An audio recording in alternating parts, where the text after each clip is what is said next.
বাঘ যখন কোনো মানুষকে শিকারের টার্গেট করে, সেটা হচ্ছে মৎস্যজীবীও হতে পারে বা যে কাঁকড়া ধরতে যায় সেও হতে পারে।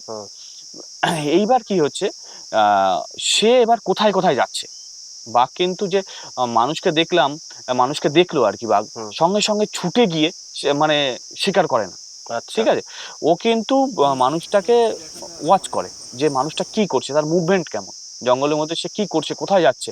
ও কিন্তু তার পিছন পিছন অনেকক্ষণ ধরে মানে সময় দিয়ে সে শিকার করে। সুন্দরবনের বাঘ কিন্তু প্রচন্ড শিকারী, মানে ধৈর্যশীল শিকারী আর হ্যাঁ। এবার ও কি করে, তোমার হচ্ছে গিয়ে যখন থাকে, তখন সে যদি মৎস্যজীবী হয়, দেখো মৎস্যজীবী তো এক জায়গায় মাছ ধরে না, এবার বিভিন্ন জায়গায় মানে গিয়ে গিয়ে মাছ ধরে। ও কিন্তু তার পিছন পিছন ওই নৌকা নদীতে চলছে, কিন্তু ও কিন্তু জঙ্গলের উপর থেকে হাঁটছে।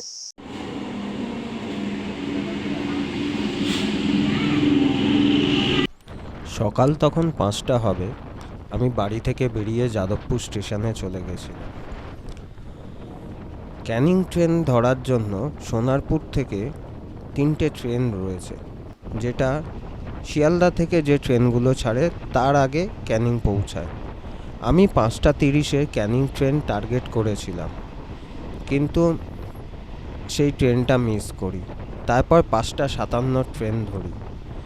সকাল সকাল বেরোনোর একটাই কারণ, যাতে বেলা বাড়লে গরমটা না লাগে এবং ভিড়টা যেন একটু কম হয়, কারণ গরমের মধ্যে ভিড়ে ঠাসাঠাসি করে যাওয়াটা খুব কষ্টকর। সাথে একটা বড় ব্যাগ রয়েছে এবং আমার ক্যামেরা লেন্সের ওজনও বেশ, তাই গরমে যাতে না কষ্ট হয় সকাল সকালই বেরিয়ে পড়েছিলাম। এবং ক্যানিং যখন ঢুকলাম তখন সবেমাত্র 6টা 35 বাজে।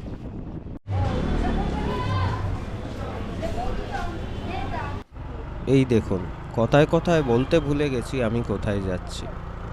আমি যাচ্ছি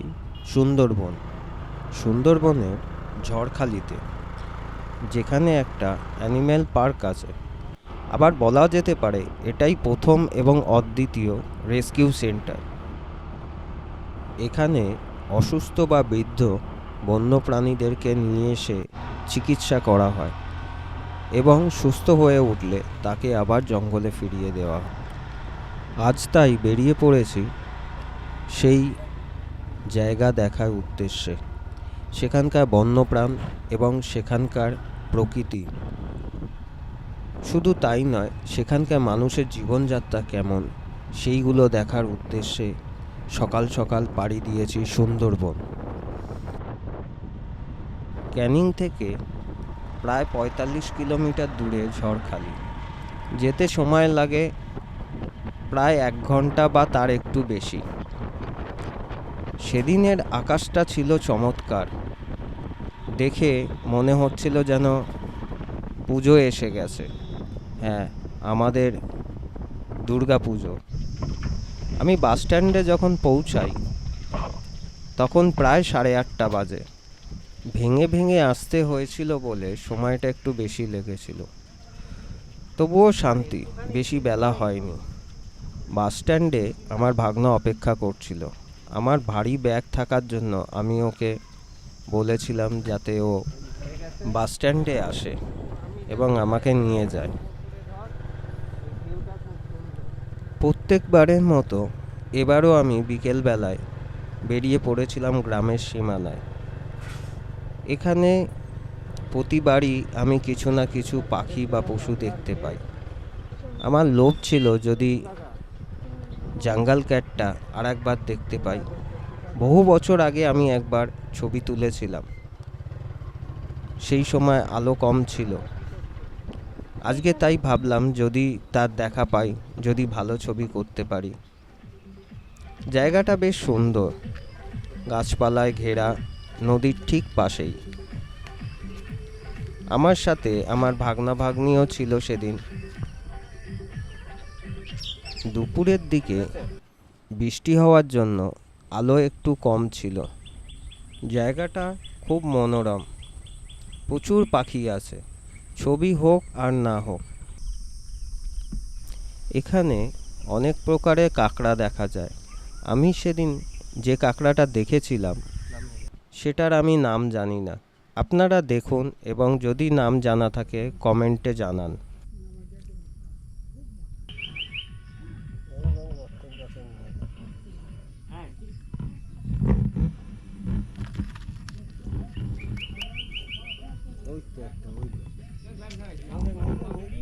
চালু অবস্থায় নিয়ে যায়, আমি কাটিং করে দেবো। হ্যাঁ, এইগুলো কাজে লাগে, পক করে ঢুকে গেল, এইগুলো কাজে লাগে। এটাকে অন্য কিছু করতে হবে না, খালি গর্তে ঢুকে যাচ্ছে এই চল।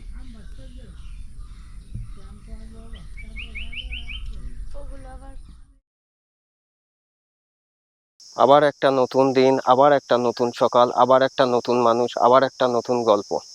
আমি আজকে রয়েছি ঝড়খালি ইকো ট্যুরিজম পার্কে এবং পার্কটা আপনাদেরকে ঘুরিয়ে দেখাবো এবং এই পার্কের একজন আমার পরিচিত রয়েছে, তার সাথে কথা বলবো। এবং এই যে সুন্দরবনের বাঘ নিয়ে এত বদনাম, ম্যান ইটার, ম্যান ইটার কিভাবে হয়ে যায় বা ম্যান ইটার কেন হয়েছে, সেই ব্যাপারে বিস্তারিত আলোচনা করব। ভিডিওটা স্কিপ না করে দেখতে থাকুন, খুব ইন্টারেস্টিং হতে চলেছে। তো চলুন শুরু করা যাক ভিডিওটা। বেঁচে থাকো সুন্দরবন। সুন্দরবন তোমার নিষ্পাপ প্রকৃতি বৈচিত্র্য ভরা পরিবেশকে মুনাফা লাভের হাতিয়ার করেছে কিছু বিবেক বর্জিত অর্থলোভী মানুষ। প্রতিদিন তাই একটু একটু করে সাফ হয়ে যাচ্ছে তোমার বুক থেকে সুন্দরী গড়ান কেওড়া আর হেতালের বন। লুপ্ত হচ্ছে তোমার নিজেকে বাঁচাবার প্রকৃতিগত শক্তি। আর এইভাবেই হারিয়ে যাচ্ছে আমার শৈশবের এক্কা দোক্কা যৌবনের প্রথম প্রেম, কত রমণীর গুছানো সংসার, কুটিল অর্থনীতি আবর্ত তোমাকে ঘিরে নোনা জলের ভেরি শুষে নিচ্ছে তোমার প্রাণবায়ু। জলোচ্ছ্বাস আর ঝোড়ো হাওয়ার দাপটে বিপন্ন তোমার আদিম অধিবাসী। মানুষের এই সব কষ্টের নিত্য পাঁচালী আজ আর বিশেষ নাড়া দেয় না আমাদের বিবেককে। তোমার লাইফ লাইন নদীবাদগুলো বয়সের ভারে আর নুব্জ, কখনো কখনো প্রচণ্ড অভিঘাতে হয়ে যায় ছিন্ন ভিন্ন। সুন্দরবন তোমার বিস্তীর্ণ নোনা জলের সহস্র মানুষের চোখের জল মিলে মিশে একাকার হয়ে যায় বিপন্ন অসহায়। যাকে আঁকড়ে ধরে বেঁচে থাকা সেই ম্যানগ্রোভ বনভূমি আজ বিলুপ্ত হতে বসেছে। কিছু বিবেকহীন অর্থলোভী মানুষ ম্যানগ্রোভ ধ্বংস করে বড় বড় অট্টালিকা গড়ে তুলছে। হারিয়ে যাচ্ছে একটু একটু করে পৃথিবীর বুক থেকে ম্যানগ্রোভ বনভূমি নামক শব্দটি। আজও শুনতে পাই, আজও শুনতে পাই দক্ষিণ রায়ের আর্তনাদ, মালসা ভোগ চুমুক দেওয়ার শেষ পরিণতিটি। না জেনে অজ্ঞ মানুষ অজ্ঞতার বশে বাঘ মারে লুকিয়ে মোটা টাকার লোভে। বুঝবে যেদিন আয়লা আমফান ইয়াস আবার আসবে ধে, বলো সুযোগ পেলে ম্যানগ্রোভ কাটবো নাকি রক্ষা করব বাঘের জীবন যদি বাঁচতে চাই। ম্যানগ্রোভ বাঁচাও নিজে বাঁচো উঠুক স্লোগান এবার, to save himself, to save mangrove, to save tiger, to save tiger. এতক্ষণ যার গলায় আবৃত্তিটা শুনলেন সে আর কেউ নয়, সে আমাদের সবার পরিচিত অলোক পাল। চলুন অলোক পালের সাথে একবার কথা বলি, কথা বলে জানি যে ঝড়খালি ইকো ট্যুরিজম পার্ক যেটা রয়েছে সেইটা স্থাপিত কত সালে হয় এবং সেখানে বাঘ ছাড়া আর কি কি বন্যপ্রাণী রয়েছে, কেনই বা এখানে বাঘ রাখা হচ্ছে, এবং এটা কি অ্যাকচুয়ালি জু না রেস্কিউ সেন্টার যেখানে বাঘেদের বা অন্যান্য বন্য প্রাণীদের চিকিৎসা করে জঙ্গলে ছেড়ে দেওয়া হয়, সেই ব্যাপারে কথা বলি। বেঁচে থাকো সুন্দরবন। সুন্দরবন তোমার নিষ্পাপ প্রকৃতি ভরা বৈচিত্র্যময় পরিবেশকে যারা মুনাফা লাভের হাতিয়ার করেছে কিছু বিবেক বর্জিত অর্থলোভী মানুষ। নমস্কার, আমি অলোক পাল। আমি সুন্দরবন ওয়াইল্ড অ্যানিম্যাল পার্ক এবং সুন্দরবনের যে পার্কটা আছে সেই টাইগার রেস্কিউ সেন্টার তার সঙ্গে যুক্ত আছি এবং সুন্দরবনের সকল মানুষের জন্য পাশে দাঁড়ানোর চেষ্টা করি এবং তাদের নিয়ে কাজ করি এবং সুন্দরবনের যে সমস্ত লোকরা বাইরের থেকে আসেন তাদেরকে সুন্দরবনের কি মাহাত্ম্য, সুন্দরবন কেন আজকে সুন্দরবন বা সুন্দরবনের কি বিশেষ বৈশিষ্ট্য আছে তাদের সামনে তুলে ধরার চেষ্টা করি। আর ওয়াইল্ড লাইফ নিয়ে কাজ করি। ওয়াইল্ড লাইফ নিয়ে কাজ করার পাশাপাশি আমি দেখেছি যে অনেক বাধা বিপত্তির সম্মুখীন হতে হয়, সেগুলোকে উপেক্ষা করে এবং সুন্দরবনের মানুষের যে সমস্ত অসুবিধা হয় এই বাঘে ধরা, এবং বাঘ কেন সুন্দরবন থেকে মানে লোকালয়ে আসে তার পিছনে অনেক কারণ, সেগুলো মানুষকে বুঝাই। সায়েন্টিফিক যে কারণগুলো আছে, মানুষ যেগুলো জানেন যে অযথা মানে ভুল বোঝেন যে বাঘ চলে আসে, কিন্তু এর পিছনে অনেক সায়েন্টিফিক কারণ আছে, সেগুলো মানুষকে বুঝাই যাতে তারা বোঝে এবং বন বিভাগের সঙ্গে সহযোগিতা করে। তাহলে বন বিভাগের কাজ করতে সুবিধা হয় এবং একটা বাঘ জঙ্গল থেকে লোকালয়ে আসলে তাকে সুস্থভাবে ভালোভাবে রেস্কিউ করে আবার জঙ্গলে ছাড়া কিভাবে যায় সেই সমস্ত সিস্টেম সব আজকে আপনাদের সামনে তুলে ধরবো। বন্ধুরা, এই ঝড়খালির সাথে আমার সম্পর্ক প্রায় 18 বছর। তখন এখানে বাস রুট ছিল না, না চলতো ম্যাজিক, না চলতো টোটো বা অটো। আমার যারা আমার পরিচিত তারা জানেন আমার বোনের বাড়ি ঝড়খালিতে, সেই সূত্রেই আমার সাথে ঝড়খালির খুব ভালো সম্পর্ক। আমি এই পার্কটায় আসছি সেই তবে থেকেই। আজকে এসে দেখলাম যে পার্কটার মধ্যে অনেক চেঞ্জেস এসছে। চেঞ্জেসটা খারাপ দিকে না, চেঞ্জেসটা ডেভেলপমেন্টের দিকে। ডেভেলপমেন্ট বলতে আমি বোঝাচ্ছি না যে বড় বড় বিল্ডিং উঠে গেছে। সাধারণ মানুষদের জানানোর উদ্দেশ্যে বা তাদের সাধারণ জ্ঞানের উদ্দেশ্যে এখানে দেখছি যে অনেক ব্যানার রয়েছে যেখানে প্রচুর পাখি, বাঘ এবং প্রজাপতি এইগুলোকে সাধারণের সামনে তুলে ধরা হয়েছে এবং নাম সমেত তুলে ধরা হয়েছে যাতে এগুলোকে চিনতে সুবিধা হয়। তো আমি এই জিনিসটাই বলবো, ঝড়খালি পার্ক কর্তৃপক্ষ যে জিনিসটা করেছে সাধারণ মানুষদের এই বন্যপ্রাণ সম্পর্কে একটা সাম্যক ধারণা দেওয়ার চেষ্টা করেছে, সেটাকে সত্যিই সাধুবাদ জানাতে হয়। কারণ আমরা অনেকেই জানি না এবং চিনিও না পাখি বা পশু সম্পর্কে। অনেকে এইগুলোকে না চিনে না জেনে মেরে ফেলি, কখনো কারণে কখনো অকারণে। তো এইগুলো যদি সাধারণ মানুষ জানে, তারাও হয়তো একটু চেষ্টা করবে এগুলোকে বাঁচিয়ে রাখার জন্য, এবং এই চেষ্টাটাই খুব প্রয়োজন। আজকে আমার সাথে রয়েছে অলোক পাল। তো অলোকও এইভাবে চেষ্টা করে যাচ্ছে, সে এই পার্কটির সাথে যুক্ত। মেনলি এখানে টাইগার রেস্কিউ করা হয়। যে টাইগারগুলো সম্পর্কে আমাদের ভুল ধারণা তৈরি করা হয় যে সুন্দরবনে বাঘ মানেই মানুষ খেকো। আসলে সুন্দরবনে বাঘ মানুষ খেকো কেন হয়েছে সেই গল্প এখন আমি শুনবো অলোক পালের থেকে। তো চলুন শুরু করা যাক। মূলত সুন্দরবনের বাঘ মানুষ খেগো এই কথাটা সবসময় যুক্তিযুক্ত নয়, এর পিছনে অনেক কারণ রয়েছে। কারণগুলোর মধ্যে মূলত আমাদের এই ম্যানগ্রোভ বনভূমি। আমরা দেখেছি যে সুন্দরবন ছাড়া যে সমস্ত জঙ্গলগুলো আছে উত্তরের দিকে, যেরকম পেঞ্চ, বান্ধবগড়, তারপরে পান্না, এই সময় সঞ্জয়, এই যে টাইগার রিজার্ভ গুলো আছে, এই টাইগার রিজার্ভ গুলোর যে বনভূমি, সেই বনভূমি শুকনো, অর্থাৎ কোনো জল ওঠে না। এবার জল না ওঠাতে ওরা কি করে, ওখানকার যে সমস্ত বন্যপ্রাণী বাঘের আহারের জন্য বাঘ শিকার করে, তো তাদের খুব সহজে তারা শিকার করতে পারে। কিন্তু আমাদের এই সুন্দরবনের ক্ষেত্রে সম্পূর্ণ সেটা আলাদা। সুন্দরবনের ম্যানগ্রোভ বনভূমিটা এমন গাছ যে এই গাছ আপনার যে শিকড়গুলো, গাছের যে শিকড় হয় সেই শিকড়ের থেকেও আবার গাছ তৈরি হয়। ঠিক আছে, তার জন্য মানে এই বনভূমিটা একদম আটা থাকে। মানে সাধারণ মানে মানুষও মানে আস্তে আস্তে গিয়ে যে বনের মধ্যে প্রবেশ করবে সেরকম মানে সিচুয়েশনও থাকে না, তার গায়ে আঁচড় লেগে যায়, কেটে যায়, ছিঁড়ে যায়, জামা প্যান্ট ছিঁড়ে যায়। তো তার মধ্য দিয়েই থাকে আমাদের পৃথিবীর সেরা রয়্যাল বেঙ্গল টাইগার। এবং এই রয়্যাল বেঙ্গল টাইগার এই বাসভূমির জন্য মানে কি বলবো, মানে আপনার পরিবেশকে সঙ্গে করে নিয়েই, এই ম্যানগ্রোভ বনভূমি সঙ্গে করে নিয়েই তারা বেঁচে আছে। এবং তারা বেঁচে আছে, তাদের তো খাদ্যের প্রয়োজন। তাদের যখন খাদ্যের প্রয়োজন হচ্ছে, তখন কি হচ্ছে যে তারা মানে এখানকে এই জঙ্গলে যে সমস্ত প্রাণী, যেমন হরিণ, হরিণ কিন্তু প্রচুর, আমরা অ্যানিম্যালদের মধ্যে দেখেছি হরিণ খুব সচেতন এবং খুব চালাক অ্যানিম্যালের মধ্যে পড়ে, যে তার নিজের জীবনকে বাঁচানোর জন্য।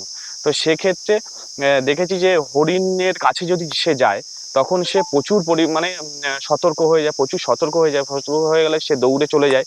কিন্তু তাকে শিকার করার যে সময়টা লাগে এবং একটা শুয়োর শিকার করার যে সময়টা লাগে, সেক্ষেত্রে তারা এই যে মানে শিকার করার সময় যে ডালপালা, তারপরে গাছ, তারপরে আপনার শ্বাসমূল, এতে প্রচন্ড পরিমাণে আঘাতপ্রাপ্ত হয়। তাতে কি হয়, তার মানে খিদা এবং চাহিদা, খাবারের চাহিদাটা একটা মানে রাগান্বিত টাইপের হয়ে যায়।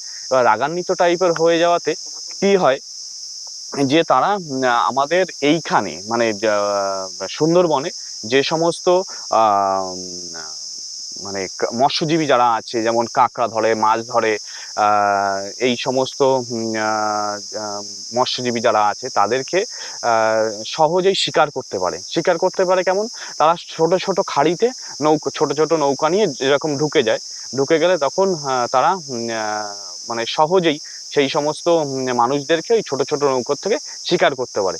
কিন্তু অলোক, মাঝখানে তোমাকে থামালাম, আমি একটা কথা বলি আমার যেটা মনে হয়।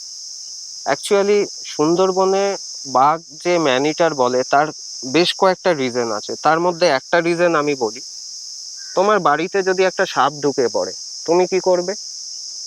সেটাকে তাড়াবে বা মারবে।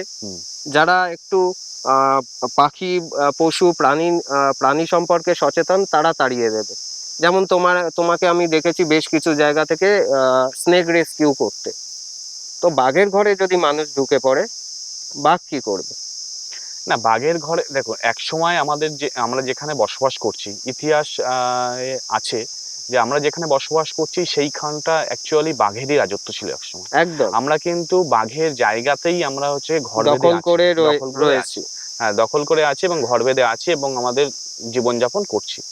কিন্তু এক সময় ছিল, কিন্তু দীর্ঘ কয়েক দশক বছর ধরে আমরা সেখানে বসবাস করছি। এবং আহ আমরা যারা সুন্দরবন লাগোয়া বাসিন্দা আছি, আমরা সবসময় চেষ্টা করি যে এই সুন্দরবন আমাদের কাছে একটা গর্ব, আমাদের কাছে নয়, সারা একদম পৃথিবীর কাছে একটা গর্বের বিষয় সুন্দরবন। এবং সেই জায়গাটায় সেই বনে যে সমস্ত জীবজন্তু আছে, তাদেরকে আমরা রক্ষণাবেক্ষণ করব এবং তাদেরকে ভালোবাসবো, তাদেরকে নিয়ে আমাদেরকে চলতে হবে। তারা যদি বেঁচে থাকে, এই বৃহৎ বনটা বেঁচে থাকবে। একদম এবং সেই জায়গা দাঁড়িয়ে আমরা যখনই মৎস্যজীবীরা, আমরা বলতে যারা মৎস্যজীবীরা বনে যায় মাছ কাঁকড়া ধরতে বা মধু কালেকশন করতে, তারা তাদের জীবিকার জন্য যায়, তারা তার পেটের তাগিদের একদম জন্য তাই, যায়, একদম তারা অর্থ উপার্জন করার জন্য যায়। তো একদম তাই, কারণ এখানে তো বিশেষ কর্মসংস্থান বলে কিছু না, নেই। তেমন কোনো কর্মসংস্থান আমরা নেই। হয়তো রয়েছি ঝড়খালিটা অনেকটা উন্নত হয়েছে, কিন্তু গোসাবার ওদিক থেকে যদি যাওয়া যায়, আমি বেশ কয়েকবার নদীতে গেছি, গোসাবার ওদিক থেকে যদি যাওয়া যায়, এরকম অনেক গ্রাম আছে যেখানে এখনো পর্যন্ত ইলেকট্রিসিটি পৌঁছায়নি। তো সেই সমস্ত জায়গা থেকে আশা করা যায় না যে তারা কর্মসংস্থানের জন্য মানে এই এরিয়ার বাইরে যায়। তারা এই বনটাকেই নির্ভর করে বেঁচে রয়েছে। অবশ্যই। তো এটা একখানা ব্যাপার গেল যার জন্য বাঘ মানুষ মারে। আরো একটা ব্যাপার, যেটা হচ্ছে একটা সাইন্টিফিক রিজন, যখন বাঘ কোনো রকমে আহত হয়, অলোক যেটা বললো, বাঘ এই ম্যানগ্রোভের মধ্যে থাকতে গিয়ে কখনো আহত হয়, কখনো বা বয়সজনিত কারণে দাঁত পড়ে যায় বা চোখে কম দেখে। তখন সে কি করে? তখন সহজলভ্য খাবার হিসাবে লোকালয়ের কাছে চলে আসে, তখন মানুষ মারে, গরু ছাগল মারে। কিন্তু তার মানে এই নয় সুন্দরবনে বাঘ মানেই ম্যান ইটার। এখানে প্রতিদিন প্রতিটা প্রাণীকে এবং মানুষজনকেও খুব স্ট্রাগল করতে হয়, কারণ জোয়ার ভাটা, এই কারণে জলের আপ ডাউন নদীতে এবং সেই চ্যালেঞ্জিং পরিস্থিতিতে থাকতে গিয়ে এখানকার বাঘগুলো হয় খুব হিংস্র। তাডোবা বা বান্ধবগড়ে যেমন দেখা যায় যে বাঘ জিপসির পাশে ঘুরছে, সুন্দরবনের বাঘ কিন্তু এত সহজে দেখা যায় না। লোকজন কি বলে এখানকার, যে সুন্দরবনে বাঘ দেখা এবং ভগবানের দর্শন করা সমান। অলোক, তুমি কি বলবে?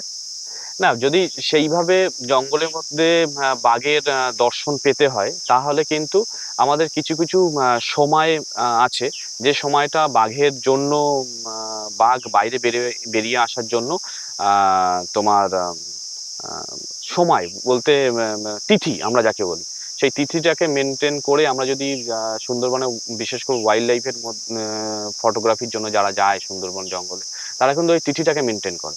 তিথিটাকে মেনটেন করে তারা যদি একটু ধৈর্য ধরে, বেশি না, 4-5 দিনের জন্য যদি সুন্দরবন জঙ্গল সাফারি করে, অবশ্যই তারা বাঘের দর্শন পেতে পারে। এই ব্যাপারে সুন্দরবনে বাঘ দর্শনের ব্যাপারে অলোকের সাথে আবার কথা বলবো। এই ব্যাপারটা আপনারা মনে রাখুন, এই ব্যাপারটা নিয়ে আবার আলোচনা করব। তো আমি আরো একখানা পয়েন্ট এর সাথে অ্যাড করতে চাই। দাদা, এই বিষয়ে আমি আর একটা কথা বলি। কথাটা হচ্ছে কি এটাই, যে আমি মিস করে গেছি যেখানে, সেটা হচ্ছে এটাই, আমাদের সুন্দরবনের বাঘ ম্যানিটার হওয়ার পিছনে শুধু একটাই রিজন নয়। যেরকম আমি একটা রিজন দেখালাম, তার মধ্যে তো অন্য কথাতে আমরা ডাইভার্ট হয়ে গেলাম। তো এর পিছনে আরো অনেক কারণ আছে। তার অনেক কারণের মধ্যে যেমন আমাদের সুন্দরবনের বাঘ যখন বয়সজনিত কারণে সে বৃদ্ধ হয়ে যায়, তখন কি করে, তার তো এই জঙ্গলের মধ্যে দিয়ে ছুটে শিকার করার একটা মানে শক্তি, সেই শারীরিক শক্তিটা হারিয়ে যায়। তো তখন কি করে, তাদের মূল টার্গেট থাকে মানে মৎস্যজীবী, যারা মাছ ধরতে, কাঁকড়া ধরতে যায়, তাদেরকে তারা টার্গেট করে, তাদের হচ্ছে গিয়ে আহারটা হয়ে যায়। এই যেমন একটা কারণ। এর পিছনে আর একটা কারণ আছে, যে তারা যে এই জঙ্গলের মধ্যে আছে, এই জঙ্গলের মধ্যে থাকাতে আমাদের সুন্দরবনে প্রতি বছরই 2 থেকে 3 বার ভয়াবহ ঝড় বৃষ্টির সম্মুখীন হতে হয়। যে ঝড় বৃষ্টির সম্মুখীন হতে হয়, তারা কি করে, তারা তো এই জঙ্গল ছেড়ে কোথাও যেতে পারে না, তারা এই জঙ্গলের মধ্যে থেকে প্রতিনিয়ত এই দুর্যোগের মোকাবেলা করে। এই যেমন আজকে খবরে যেটা দেখাচ্ছে বারবার করে, আজকেই একখানা দুর্যোগ হওয়ার কথা, যেটা আমাদের পশ্চিমবঙ্গের উপকূলবর্তী অঞ্চল থেকে বাংলাদেশের দিকে চলে যাবে। হ্যাঁ, তো সেরকম পরিস্থিতি তো বছরে তুমি যেটা বললে সেটা বেশ কয়েকবার হয়, এবং খুব ক্ষতিগ্রস্ত হয়। খুব ক্ষতিগ্রস্ত, মানে আমাদের 2009 সালে আমফান হয়েছিল। আয়লা হয়েছিল। আয়লার পরে আমফান হলো। মানে খুব বড় বড় ঝড় বৃষ্টির সম্মুখীন তাদের হতে হয়। মানে তার জন্য ওরা এই পরিবেশগত মানে পরিস্থিতির জন্য ওরা আরো বেশি ক্ষিপ্ত হয়ে যায়। ক্ষিপ্ত হয়ে গিয়ে তাদের যে প্রতিদিনই যে তারা যে আহার পাচ্ছে, তাদের যে খাদ্য পাচ্ছে, সেরকম তাদের কাছে কোনো কিছুই না। আচ্ছা, এর মানে কি এই সুন্দরবনে খাদ্যের অভাব হয়ে গেছে? না, সুন্দরবনে খাদ্যের অভাব হয়নি। যে আমাদের বন দপ্তরের রিপোর্ট অনুযায়ী যেটা দেখা যাচ্ছে, বন দপ্তরে প্রতিদিনই 24 ঘন্টায়, অর্থাৎ 7x24 আমাদের বন দপ্তর অনবরত মানে সুন্দরবনের জঙ্গলে অটন্ড প্রহরীর মতন দাঁড়িয়ে আছে। এবং তাদের সার্ভে অনুযায়ী দেখা গেছে যে আমাদের সুন্দরবনে প্রচুর পরিমাণে শুয়োর আছে বাঘের খাদ্যের জন্য, যাকে আমরা ইংলিশে বলা হয় ওয়াইল্ড বোর, এবং প্রচুর পরিমাণে ডিয়ার, মানে আমাদের এখানকার সুন্দরবনে চিতল হরিণের প্রচুর দল আছে, যাতে বাঘের খাবারের কোনো অসুবিধা আর কি হয়। বোটে উঠলে বাঘ দেখা যাক না যাক, এই চিতল হরিণ এবং বুনো শুয়োর, এই দুটো প্রাণীকে দেখাই যায়। এবং আরেকটা জিনিস, যেটার জন্য একটা প্রবাদ রয়েছে, জলে কুমির ডাঙায় বাঘ, কুমিরও দেখা যায়। হ্যাঁ, তো কুমির দেখা যায়। সুন্দরবনটা এত লার্জেস্ট এরিয়া, আমাদের তো পার্টে পশ্চিমবঙ্গের দিকে তো কম, মানে ইন্ডিয়ার দিকে তো কম রয়েছে, বেশিরভাগটা রয়েছে বাংলাদেশে। তো হয়তো এটাও কি হতে পারে যে আমাদের দিকে বাঘের সংখ্যা কম, ওই দিকে বাঘের সংখ্যা বেশি? আমার তো সেইভাবে সুন্দরবনের যে লার্জেস্ট পার্ট, অর্থাৎ মানে বাংলাদেশি পার্ট, সেই বাংলাদেশি পার্টে আমার সেইভাবে কাজ করা নেই। কিন্তু আমি আমার এই কাজ করতে করতে আমি যেটা বুঝেছি, সেটা হচ্ছে কি এটাই, যে সুন্দরবন পৃথিবীর কাছে সুন্দরবন যে প্রেজেন্টেশনটা হয় হুম। তার থেকে সেই প্রেজেন্টেশনটা একমাত্র ইন্ডিয়ান সুন্দরবনের ক্ষেত্রেই সবচেয়ে বেশি গুরুত্ব পায় পৃথিবীর কাছে। কারণটা হচ্ছে এটাই, আমরা যত আমাদের ফরেস্ট ডিপার্টমেন্ট এমনভাবে ইন্ডিয়ান সুন্দরবনের ফরেস্ট ডিপার্টমেন্ট এমনভাবে আমাদের এই সুন্দরবনটাকে রক্ষা করে যাচ্ছে খুব এবং সক্রিয়। হ্যাঁ সেই তার সাথে সাথে আমাদের এই সুন্দরবনবাসী তাদেরকে যেভাবে সাপোর্ট করছে একদম সেই সাপোর্ট একদম। করে মানে ইন্ডিয়ান সুন্দরবনকে একদম সংরক্ষিত করে রেখে দিয়েছে। মানে সে বাঘ হোক এবং ম্যানগ্রোভ হোক এবং কুমির হোক, সব দিক থেকেই তারা সংরক্ষিত করে রেখেছে এবং তারাই দেখেছি ওয়ার্ল্ডের সব জায়গায় এই ইন্ডিয়ান সুন্দরবনটাকে প্রেজেন্টেশন করছে। ঠিক। এই যে সংরক্ষণের কথা অলোক বলল, খুব জলজান্ত উদাহরণ হচ্ছে ঝড়খালির ইকো ডাইভার্সিটি পার্ক, যার মধ্যেই আজকে আমি রয়েছি। তো কিভাবে বন দপ্তর বা লোকাল লোকজন কিভাবে এই বন্য প্রাণগুলো বাঁচানোর চেষ্টা করছে, সেইগুলো ঝড়খালি এই ইকো ট্যুরিজম পার্কে এলে আপনারা দেখতে পারবেন। অলোক, তোমাকে আরেকটা প্রশ্ন করি, বাঘ কেন লোকালয়ে চলে আসে? এর পিছনে সুন্দরবনের বাঘ লোকালয়ে চলে আসার পিছনে অনেক রকমের কারণ আছে। যা তার প্রথম কারণ বলে যেটা ধরা হয়, যেমন সুন্দরবনের বাঘের দ্বীপান্তর করা একটা অভ্যাস আছে। অভ্যাসটা এরকমই, মানে সুন্দর এক দ্বীপ থেকে আর এক দ্বীপে সাঁতার কেটে চলে যাও। তো এবার ব্যাপারটা, আমাদের যে লোকালিটি সাইট অর্থাৎ আমাদের যে নদী বাউন্ডারি, তারপরে লোকালিটি, এবার এই লোকালিটি সাইডেও কিন্তু এই নদী বাউন্ডারি রক্ষা করার জন্য আমাদের ফরেস্ট ডিপার্টমেন্ট থেকে এবং ন্যাচারালি ভাবে প্রচুর ম্যানগ্রোভ লাগানো হয়েছে। ঠিক আছে, লাগানো হয়েছে বা ন্যাচারালি ভাবে হয়েছে এবং জঙ্গলের অপর দিকে নদী, তারপরে জঙ্গলের অপর দিকে মূল জঙ্গল। এবার সেখান থেকে বাঘ দেখতে পাচ্ছে যে এই যে ম্যানগ্রোভ, এই ম্যানগ্রোভ, আর ও নিজেও দাঁড়িয়ে আছে ম্যানগ্রোভে, তাহলে কি হচ্ছে ও মনে করছে এই পাশে একটা দ্বীপ, একটা দ্বীপ। তখন কি করছে, তখন ও ওর সময় সুযোগ বুঝে ও আবার এই দ্বীপে দ্বীপান্তরিত হচ্ছে। এবার দ্বীপান্তরিত হওয়ার পরে যখন এটা তো ছোট জঙ্গল, লোকালিটি সাইডে ছোট জঙ্গল, এখন চওড়া হয় ছোট, লম্বা হয় ছোট, এবার তখন কি করছে ও লোকালয়ের মধ্যে প্রবেশ করে যাচ্ছে যে আমি কোথায় আসলাম। এটা কিন্তু ওটা ও ইচ্ছাকৃত করছে না, ওটা ওর স্বভাবের মধ্যে। তাহলে তো এটাও হতে পারে, এই যে আমরা শুনি যে বাঘ মানুষকে মেরেছে বা টেনে নিয়ে গেছে, এটা তো তাহলে সব ক্ষেত্রে সত্যি নয় যে বাঘ মানুষ খাবে বলেই টেনে নিয়ে গেছে। কোনো ক্ষেত্রে মানে অনেক সময় তো এটাও হতে পারে, তুমি যেটা বললে লোকালয়ে চলে এসছে, বাঘ ভয় পেয়ে গিয়েও মানুষকে অ্যাটাক করে দেয়। অবশ্যই অবশ্যই, আমি কথার কথা বলি যে এই প্রসঙ্গে, যেমন সাপকে আমাদের গায়ের উপর দিয়ে যদি সাপ চলে যায়, আমরা যদি চুপচাপ দাঁড়িয়ে থাকি বা বসে থাকি বা শুয়ে থাকি, তাহলে কিন্তু সাপ আমাদের কোনো ক্ষতি করে না। সাপের গায়ে আঘাত করলেই সাপ কিন্তু তারপরে উল্টে ছোবলটা মারে। ঠিক কারণ যে ও হচ্ছে নিজের বাঁচার জন্য। তেমনই ও যখন লোকালিটির সাইডে চলে আসে তখন ও নিজেকে মানে সত্যি একটা ভীত মনে করে যে ওকে মানুষ, বাঘেরও কিন্তু প্রচন্ড ভয়, বাঘ যে সবসময় যে তোমার মানে সাহসী এরকম নয়, বাঘেরও প্রচন্ড ভয়।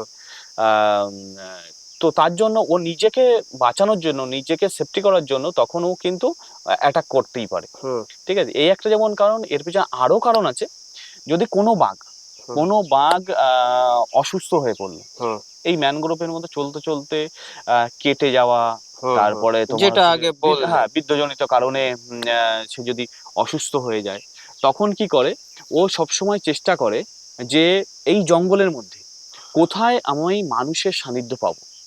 যখন দেখা যায় মানে জঙ্গলের কিনারায় বাঘ চুপচাপ এসে বসে আছে, সেখানে চুপচাপ কোনো নড়াচড়া করছে না, মানে মৎস্যজীবীরাও দেখছে, যে সমস্ত পর্যটক যাচ্ছে এবং তারাও দেখছে, এবং ফরেস্ট ডিপার্টমেন্ট মানে বেশি ক্ষণ বসে থাকার জন্য তখন কি হয়, ফরেস্ট ডিপার্টমেন্টের কাছে খবর আছে বা ফরেস্ট ডিপার্টমেন্ট ডিউটি চলাকালীন যে দেখলো যে বাঘটা এক দুদিন ধরে বসে আছে চুপচাপ একই জায়গায়, তাহলে আমাদের অনুমান করতে হয় যে যে সত্যি বাঘটার কোনো সমস্যা হয়েছে, ওই শারীরিক কোনো সমস্যা হয়েছে।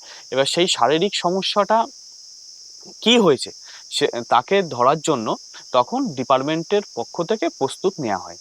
এটা যেমন একটা ব্যাপার। বাঘ অসুস্থ হয়ে গেলে ও কি করে যে যে সমস্ত মৎস্যজীবীরা মৎস্যজীবী তো হাল টানা নৌকা হয়, ওরা ধীর গতিতে যায়। ঠিক একদম আছে? একদম। এবার কি করে ওরা ওই মানুষের সান্নিধ্যে যাওয়ার জন্য কি করে মানুষের পিছন পিছন তোমার হচ্ছে গিয়ে লোকালয়ের সাইডে চলে আসার চেষ্টা করে।